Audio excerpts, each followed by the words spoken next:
नमस्कार कृषि न्यूज का डिजिटल प्लेटफॉर्म आप देख रहे हैं। मैं राहुल ओझा आपके साथ। बीएसएससी की जो पेपर है वो रद्द की गई है, लेकिन इस पेपर रद्द होने के बाद से विधानसभा में नेता प्रतिपक्ष विजय सिन्हा उनकी प्रतिक्रिया सामने आई है। उन्होंने कहा है कि एक ही पेपर आखिर क्यों रद्द हुई है, पूरी पेपर पूरी परीक्षा ही जो है वो रद्द होनी चाहिए, और इसकी उन्होंने वकालत की है। दरअसल जिस तरीके से बीएसएससी का जो पूरा मसला सामने आया, पेपर लीक हुआ। हालांकि इस पेपर लीक को लेकर के लगातार जो आर्थिक अपराध इकाई की टीम है वो लगातार कार्रवाई करती रही। मास्टरमाइंड को पकड़ा गया, इस मामले में गिरफ्तारियां भी हुई, लेकिन इसके बावजूद लगातार जो विधानसभा में नेता प्रतिपक्ष विजय सिन्हा वो सरकार पर हमलावर नजर आ रहे हैं। उनका ये कहना है कि लगातार यह सरकार जो है वो छात्र विरोधी कार्य कर रही है। लगातार छात्र सड़कों पर आंदोलन करने को मजबूर है, उनका भविष्य अंधकार में हो रहा है और उनकी सुनने वाला कोई नहीं है। और जब वो विधानसभा के घेराव करने पहुंचते हैं, अपनी बातों को उठाने के लिए पहुंचते हैं, तो उन पर पुलिस दमनात्मक रवैया जो है वो अपनाती है। तो ऐसे में लगातार नेता प्रतिपक्ष कई मसलों पर सरकार को घेरते हुए नजर आ रहे हैं, और बीएसएससी अभ्यर्थियों के पक्ष में वो अपनी आवाज उन्होंने बुलंद की है, और उन्होंने कहा है कि पूरी जो परीक्षा है वो रद्द की जानी चाहिए, और इसके पीछे जो भी लोग हैं उन पर सख्त से सख्त कार्रवाई होनी चाहिए, और जो दाग धब्बे लग रहे हैं इस पूरे सिस्टम पर, उस धब्बे को हटाने की कोशिश सरकार को करनी चाहिए। क्या कुछ कह रहे हैं नेता प्रतिपक्ष, आपको सुनाते हैं। माननीय मुख्यमंत्री जी, आप बिहार के प्रतिभा का हनन बंद करिए।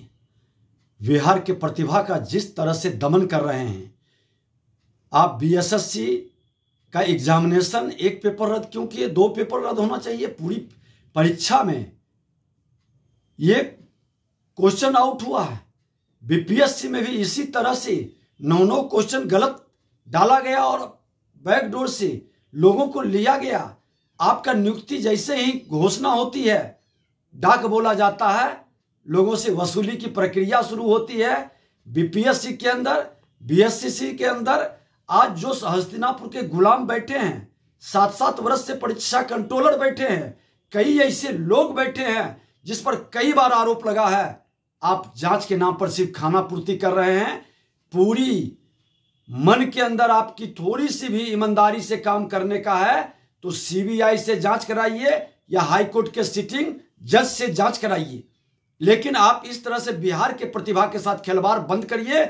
और यहाँ के बच्चे आपके इस मानसिकता को, जिस भ्रष्टाचारियों के गोद में बैठे हैं, वो तो पूरा का पूरा प्रतिभा को कुचलते रहा, जंगल राज बनाया, अब गुंडा राज में परिवर्तित कर दिया, और आप उसके गलवहियां कर करके बिहार को अपमानित और कलंकित मत करिए। आपसे करबद्ध प्रार्थना है कि आप बिहार के प्रतिभा को बचा लीजिए, नहीं तो बिहार की जनता मालिक है, आपको माफ नहीं करेगी। और ये नौजवान अपनी प्रतिभा को बचाने के लिए पूरे बिहार के अंदर शांतिपूर्ण ढंग से आप जैसे प्रतिभा दमनकारियों को और बिहार के मान सम्मान को गिराने वाले को बख्शेगा नहीं।